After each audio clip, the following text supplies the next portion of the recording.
Welcome back to unexplored literature. आज हम इस वीडियो में बात करेंगे एक इटालियन प्ले जिसका नाम है कांट पे वॉन्ट पे के बारे में। प्ले को लिखा है डेरियो फोनी, जो कि एक Italian play right, actor, theatre director, stage designer और सॉन्ग राइटर है।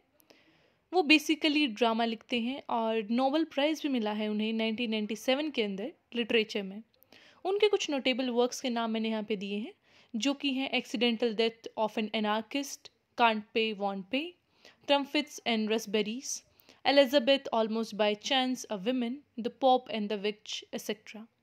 ये सारे इनके बहुत ही फेमस प्लेज हैं। बात करें कांट पे वॉन्ट पे के बारे में, तो ये जो प्ले है इसे ओरिजिनली लिखा गया था इटालियन में 1974 के अंदर। इसे फो के one of the best plays में गिना जाता है, जिसमें सबसे जो पहले नंबर पे आता है वो है accidental death of an anarchist, उसके बाद आता है कांट पे वॉन्ट पे। ये कॉमेडी है कंज्यूमर बैकलैश के बारे में, जो कि हाई प्राइसेस के अगेंस्ट हुआ था। ये एक पॉलिटिकल सटायर भी है और पहली बार इसे परफॉर्म किया गया था प्लेजिना लिबर्टी के अंदर 3 अक्टूबर 1974 में। प्ले के मेन कैरेक्टर्स हैं एंटोनिया, मार्गरेटा। ये दो विमेन बहुत ही इम्पॉर्टेंट जो रोल है वो प्ले करती हैं स्टोरी के अंदर। फिर एंटोनिया के हस्बैंड है गियोवनी और मार्गरेटा के हस्बैंड है लुइगी। फिर आते हैं एक सर्जेंट या फिर इंस्पेक्टर, मतलब दोनों का रोल है इसके अंदर। फिर ओल्ड मैन आते हैं और अंडरटेकर, जो कि ये कॉफिन मेकर होता है। तो अब सीधा स्टार्ट करते हैं प्ले को। प्ले स्टार्ट होता है एक लिविंग रूम के सीन से, जहाँ पे एंटोनिया एंटर करती है बहुत सारे प्लास्टिक बैग्स के साथ, जिनके अंदर से जो फूड है वो ओवरफ्लो कर रहा था। उसके पीछे पीछे आती है मार्गरेटा, जो कि उनकी दोस्त होती हैं।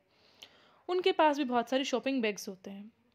फिर वो बातचीत करती हैं, तो एंटोनिया थैंक करती है मार्गरेटा को हेल्प करने के लिए कि भाई थैंक यू, अगर आज तुम नहीं होती ना तो ये सारा जो सामान था मेरे से ले जाना ना मुश्किल हो जाता ऊपर तक। तो फिर जो मार्गरेटा है वो सस्पेंस में रहती है इस चीज़ के लिए कि भाई पूछूं तो इससे कि कहाँ से लाई इतना सारा सामान। तो वो पूछती है उससे कि यार ये तुम इतना सारा सामान लाई कहाँ से हो। तो एंटोनिया है जो वो, उसको आप देखेंगे ये स्टोरीज बनाने में बहुत ज़्यादा अच्छी है, मतलब ऐसा खड़े खड़े स्टोरी बना देती है कुछ भी। तो एंटोनिया बोलती है कि एक्चुअली ना मेरे को एक रिच लवर मिल गया है। तो बोलती है मार्गरेटा कि यार बस करो, अब ऐसे भी मत तुम कुछ भी बोलो। तो वो सारी चीज़ें ऐसे ही एक्सप्लेन करती रहती है, उसे कुछ कुछ रबिश रबिश से चीज़ें बताती है, स्टोरी बताती है कि ना ऐसा है, ये है, वो है, मेरी लॉटरी लग गई। तो स्टोरी जैसे प्रेजेंट करती है। तो मार्गरेटा बोलती है कि यार मैं तो तुम्हारी दोस्त हूँ, मुझे तो सच बता दो। तो फिर जो एंटोनिया है उसे पूरा सीन नरेट करती है सुपरमार्केट का, कि कैसे जो सारे लोग हैं आज चिल्लाने लगे थे about high prizes of the things in the market, कि जो चीज़ें हैं उनका प्राइजेस बहुत ज़्यादा बढ़ गया है। तो औरतों ने बहुत चिल्लाया कि यार ऐसे कैसे हो सकता है, हम अपना सर्वाइवल कैसे करेंगे अगर ऐसी चीज़ें बढ़ती रही तो जो मैनेजर है वो ट्राई करता है उनको कंसोल करने का कि हम ना ऐसे हम अकेले थोड़ी बढ़ाते हैं। फिर जो पूरा एक जो मार्केट वाला रूल है ना वो उनको समझाता है कि देखो जो ये इंक्रीज़ होता है ना वो मार्केट फोर्स की वजह से होता है, कोई इंसान इनको इंक्रीज़ नहीं करता है। तो वहाँ पे फिर वो डिस्कस करते हैं मिसेस मेंजी को कि ये जो औरत थी वो बहुत ज़्यादा चिल्लाने लगी मैनेजर के ऊपर कि हाँ ऐसे कैसे होता है, तुम लोग ही करते हो सारा, तुम लोगों ने क्या कर रखा है, सारे प्राइसेस बढ़ा देते हो, तुम्हें पता है कि ये सारी चीज़ें तो लोगों को खरीदनी है। अब तुम किसी ऐसी चीज़ का प्राइस बढ़ाओ जो बेसिक एमिनिटी नहीं है, तो चलो ठीक है चलता है, रिच लोग उसे खरीदे या ना खरीदें। लेकिन अगर आप दूध दही के ही दाम बढ़ाओगे, खाने के ही दाम बढ़ाओगे, तो लोग फिर कैसे सर्वाइव करेंगे। तो उनका जो पूरा आर्ग्यूमेंट है एंटोनिया मार्गरेटा को बताती है। एंटोनिया फिर बताती है कि जो लोग हैं फिर उन्होंने लास्ट में क्या करा, जो प्राइस वो डिमांड कर रहे थे उस पर ही वो सारा जो फूड है वो लेके आ गए।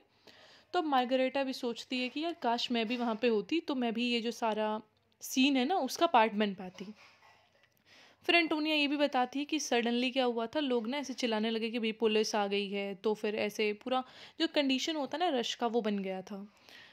तो फिर सारे लोग चिल्लाने लगे वहाँ पे कि कांट पे वॉन्ट पे, कि हम नहीं पे कर सकते इतने प्राइजेज और हम नहीं करेंगे।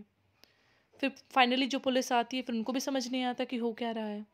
तो फिर क्या जो पूरा सीन होता है वो यहाँ पे एंटोनिया ने डिस्क्राइब किया मार्गरेटा को कि भाई ऐसा ऐसा हुआ आज तो एंटोनिया बोलती कि भाई बहुत मस्त फीलिंग थी, मार्वेलस फीलिंग था बिल्कुल, क्योंकि सारे जो मेन थे और वुमेन थे एक साथ जो ये बॉसेस हैं उनके खिलाफ खड़े थे ताकि हम क्या कर सकें, प्राइसेस को कम करवा सकें। ये सब सुन के मार्गरेटा भी सोचती है कि यार मेरे को भी वहाँ होना चाहिए था। तो फिर एंटोनिया बोलती है कि देख भाई ये ना इतनी हड़बड़ी में क्या करा मैंने बहुत यूज़लेस चीज़ें उठा लाई हूँ कुछ तो, और मेरे हस्बैंड ने देख लिया तो वो बहुत गुस्सा हो जाएगा, तो प्लीज़ मेरी हेल्प कर दे, तू ना कुछ सामान ले जा। अब वो भी डर गई है मार्गरेट तभी कि यार ऐसे पुलिस वुलिस ने कार्रवाई करी तो, मतलब वो चेक करने आए तो, और मेरा हस्बैंड भी ऐसा ही है, वो भी बहुत डांटेगा। तो उनमें पूरा ये जो एक आर्ग्यूमेंट है वो होता है कि ले जाना है नहीं ले जाना है। तो फिर एट द एंड जो मार्गरेटा है वो डिसाइड करती है कि वो अपने ना कोर्ट में फिल कर लेती है इन सारी चीज़ों को। जो स्टोरी है वो बहुत ही कॉमिक भी है इस सेंस में कि क्या होता है तभी जैसे ही वो फिल करती है अपने कोर्ट में, तो अब जो एंटोनिया के हस्बैंड है गियोवनी वो आ जाते हैं।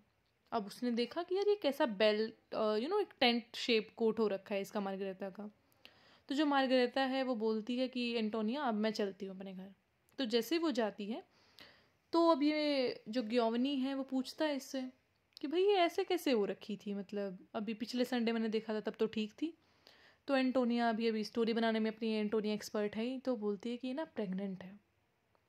तो अब जो हमारे गियोवनी है इनके हस्बैंड वो बोलते हैं कि लेकिन ये प्रेग्नेंट कैसे हो सकती है, लुइगी ने तो मेरे को इसके बारे में कुछ नहीं बताया। लुइगी कौन है? मार्गरेटा के हस्बैंड। तो फिर वो बोलती है उसे कि तुझे क्यों बताएगा, हर चीज़ थोड़ी बताएगा। तो ऐसे उनका आर्गुमेंट चलता रहता है। तो फिर बोलते हैं कि भाई नहीं, लेकिन मतलब ये पूरा श्योर है इस चीज़ को लेकर कि लुइगी इसको सारी चीज़ें बताएगा। तो बोलते कि लुइगी को तो पता भी नहीं है कि उसकी वाइफ प्रेग्नेंट है।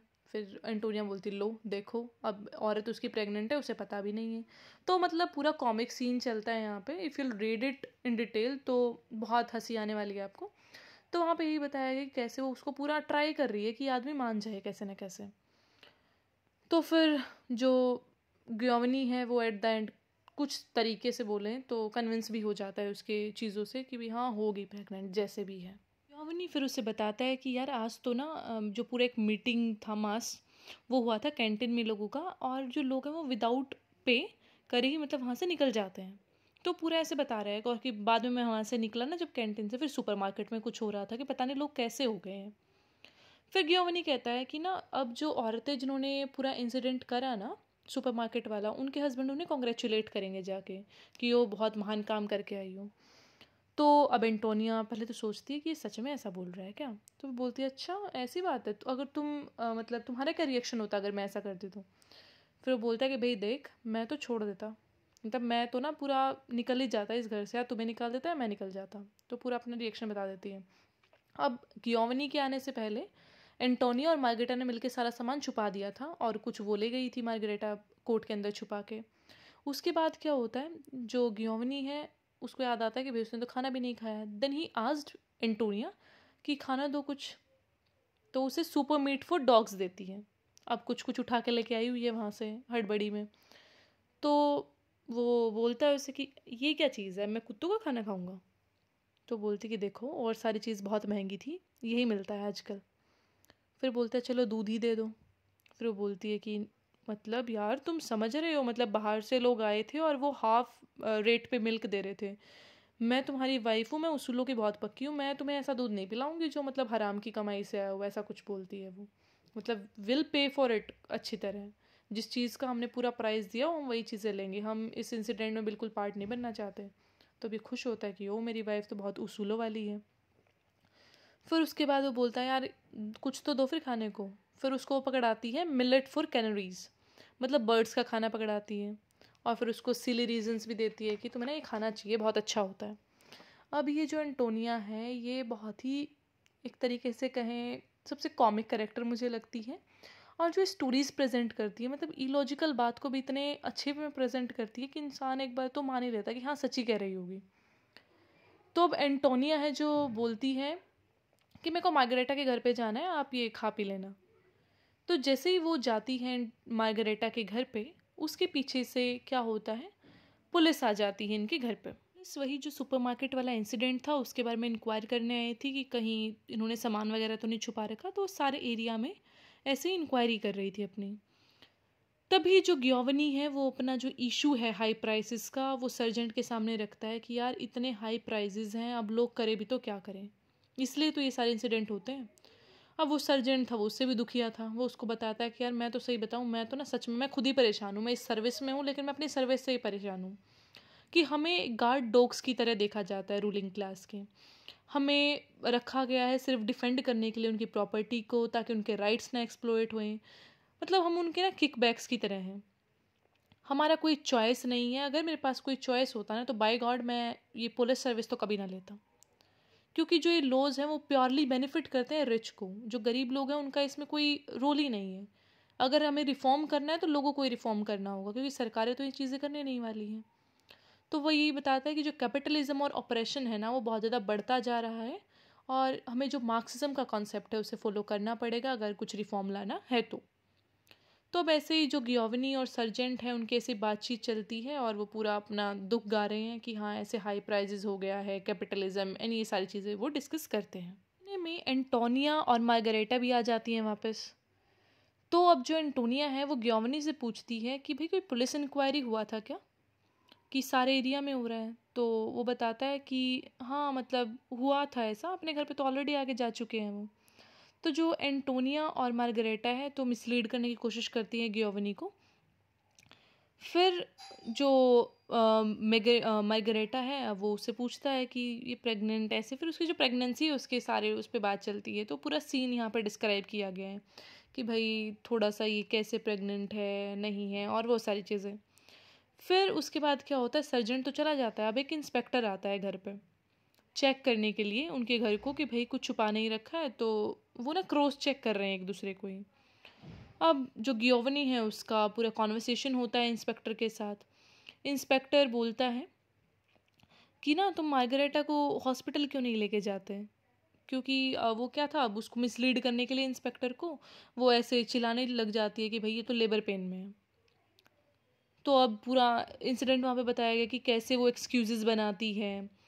फिर वो बाद में क्या होता है, जब उसे बोला जाता है कि भाई हम ना खुद डील कर लेंगे, ये विमेन का मैटर है। तो क्या होता है कि जैसे वो डोर क्लोज करते हैं और उसके स्टमक से वो पूरा जो कोट के अंदर फिट कर रखा था सामान वो निकालने की कोशिश करते हैं, तो अनफॉर्चुनेटली एक ऑलिव का जो बैग था वो फट जाता है। अब सारी जगह वो ऑयल ही ऑयल और वो सारी चीज़ें अब गिरी हुई हैं। अब बाहर जाता है तो अब पूरा डिस्कशन चल रहा है इसका, जो गियोवनी है उसका इंस्पेक्टर के साथ, कि शायद ना जब विमेन प्रेग्नेंट होती है या फिर वो लेबर पेन में होती है तो कुछ ऐसा सा एक बॉडीली फ्लूइड निकलता है उसकी बॉडी से। तो पूरा एक नॉनसेंसिकल सा एक आर्गुमेंटेशन चल रहा है यहाँ पे कि शायद ऐसा ही होता होगा, ये है वो है। तो इंस्पेक्टर बोलता है कि भाई देखो ये तुम्हारी बकवास बातें अलग साइड है, अगर ये मर गई तो तुम इसको ना हॉस्पिटल ले जाओ। अब एंटोनिया कहानियाँ बना रही है वहाँ पे भी कि भाई मैं नहीं लेके जा रही है, ये ना नहीं चाहती, ये इसके हस्बैंड के परमिशन के बिना हम नहीं जाएंगे। तो एंटोनिया ट्राई कर रही है जितना उससे हो पा रहा है, लेकिन इंस्पेक्टर नहीं मानता। तो जैसे तैसे करके पूरा उसको हॉस्पिटल ले जाया जाता है, ये बोल के कि ना ये प्री मैच्योर है, अब इसका जो सिजेरियन करके सर्जरी, इसका जो बेबी है उसे ट्रांसप्लांट कर दिया जाएगा किसी और मदर के अंदर, मतलब कि कोई और जो है इसके बच्चे को डिलीवर करेगी। मैं आपको इन शॉर्ट बताऊं तो जो सारी चीज़ें चल रही हैं ना, ये सिर्फ इस चीज़ को हाइड करने के लिए चल रही है कि भाई वो सामान इनके पास है। तो ये जो प्रेग्नेंट होने का नाटक है, मतलब सामान को पैक कर लिया अपने अंदर, तो उस चीज़ को सिर्फ एक पर्टिकुलर थिंग को छुपाने के लिए ये सारा नाटक चल रहा है कि भाई वो प्रेग्नेंट है, वो ऐसे हो रहा है। फिर आर्ग्यूमेंट चल रहा है कि औरत प्रेग्नेंट होती है तो फ्लूइड कैसा है। तो जो भी हमारा एक जो सेंट्रल इशू है वो है सामान को छुपाना। तो उसके लिए अब जो एंटोनिया है वो कहानियाँ बना रही है, उस कहानी के अंदर ये जो पूरा प्ले है वो निपट जाता है कि भाई हाँ ऐसे इसका प्रेगनेंसी है जो उसको अच्छे से करवाने के लिए हॉस्पिटल भेजना पड़ेगा और वो सारी चीज़ें। सीन में एंट्री होती है लुइगी की। अब लुइगी आता है इसके गियोवनी के घर पे और डिस्कस करता है ऐसे कि भाई मेरी वाइफ को देखा क्या। तो उसको बताता है लो। गियोवनी कहता है कि अब देखो, अब इसको ये भी नहीं पता इसकी वाइफ कहाँ पे है, वो प्रेग्नेंट है, तुझे तो ये भी नहीं पता होगा। अब लुइगी को तो सच में ही नहीं पता था। तो पूरा वो एक कॉमिक सीन यहाँ पे भी होता है। अब लुइगी को ये नहीं समझ में आ रहा है कि भाई मेरी वाइफ प्रेग्नेंट कैसे हुई। फिर वहाँ पे इंस्पेक्टर आता है जिसके साथ वो पूरा बैलेंस ऑफ पेमेंट और सोशियो इकोनॉमिक डेवलपमेंट का एक पूरा डिस्कशन करते हैं। जो एंटोनिया है और पूरा मार्गरेटा है वो तो चले जाते हैं लुइगी के घर पे, और फिर इनके साथ ये बात चल रहा है जो इंस्पेक्टर है उसका दोनों मेल्स के साथ। जो सीन है वो शिफ्ट हो जाता है दोनों फीमेल्स के ऊपर, कि जो इंस्पेक्टर है वो इन दोनों को इंस्पेक्ट करने के लिए जाता है लुइगी के घर पे। अब वहाँ पे एंटोनिया मार्गरेटा को बोलती है कि भाई दोबारा से लॉर्ड अप कर ले, अब ये इंस्पेक्टर आ गया है। तो जैसे ही वो आता है और दोनों वुमेन्स को वहाँ पे देखता है तो बोलता है देखो एक्टिंग करना बंद करो, मुझे पता है तुम फेक प्रेगनेंसी है जो वो दिखा रही हो, क्योंकि बहुत सारी जो औरतें हैं टाउन में आज ऐसे ही घूम रही हैं। तो जो एंटोनिया बोलती हैं कि भाई देख तुझे ऐसा ही पता है, तुझे नॉलेज नहीं है, एक्चुअली में ना फिस्ट ऑफ जो यूलिलिया है वो चल रहा है।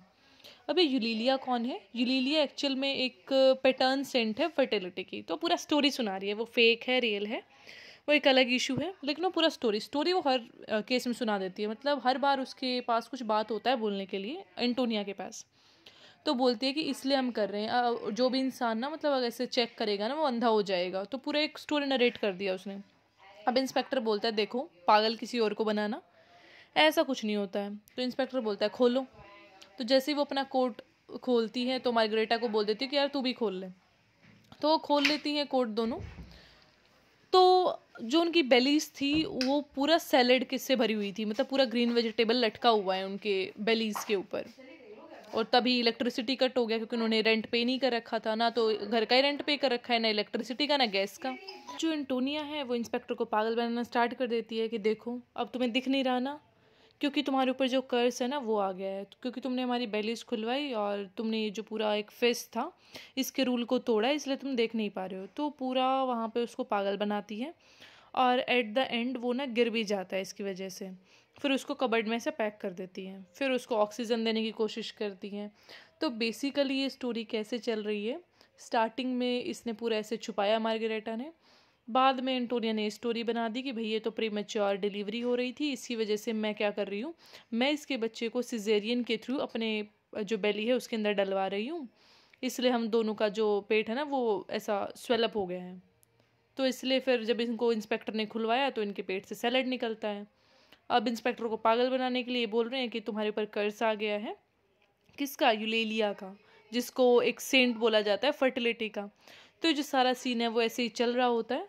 तभी जो दोनों मेन हैं लुइगी और जो गियोवनी है वो आ जाते हैं और उनको गेट पे मिलता है अंडरटेकर नाम का एक आदमी जो कि कॉफिन पैकिंग के बिजनेस में होता है। तो इनको बोलता है कि यार देखो तुम्हारे पड़ोसियों ने कॉफिन एक मंगवाया था लेकिन वो अभी है नहीं, तो तुम इसका ख्याल रख लो। तो उसको क्या करते हैं वो रख लेते हैं वहाँ पे। फिर बाद में क्या होता है, जैसे ये अंदर जाते हैं अब ये सारे मिलके प्रेगनेंसी की बात करते हैं कि भाई तुम्हारा क्या ही सीन था, मतलब हमें बताओ।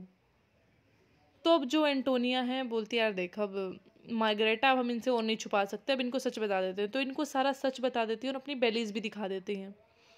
उसके बाद जो ओल्ड मैन होता है वो एंटर करता है इस कॉन्वर्सेशन में, जो कि फादर होता है गियोवनी का। तो वो उनको लेटर देता है कि भाई देखो ये तुम्हारा अनपेड इलेक्ट्रिसिटी और हाउस रेंट का जो लेटर है वो मेरे पास आया है। तो एंडिंग है प्ले की वो बहुत ही कॉम्प्लेक्स रहती है, जहाँ पे गियोवनी गुस्सा करता है, फिर जो लुइगी है उसे समझाने की कोशिश करता है कि यार जो भी हो रहा है ना वो औरतों की गलती नहीं है, एक्चुअल में ये कंडीशन ही ऐसा है कि औरतों को ये सब करना पड़ता, क्योंकि अगर वो ऐसा छुपाती नहीं तो फिर तुम गुस्सा करते और वो सारी चीज़ें हैं जो भी। तो लुइगी उसे समझाने की कोशिश करता है। प्ले एंड होता है एंटोनिया के एक गाने से, जहाँ पे वो एक गाना गा रही होती है जो कि कर्स ऑफ जो सेंट थी फर्टिलिटी की यूलिलिया उनके लिए होता है। तो ऐसे ये जो प्ले है वो एंड होता है बहुत ही कॉमिक वे में। आई होप आपको ये जो प्ले है पूरा समझ में आया होगा। अगर कोई भी डाउट है क्वेरी है तो उसे आप कमेंट बॉक्स में डाल सकते हैं, I will try to answer them all. And please don't forget to like the video, subscribe the channel and share it with your friends and classmates. Thank you so much for watching till the end. I'll meet you in the next video. Till then, stay blessed, stay happy.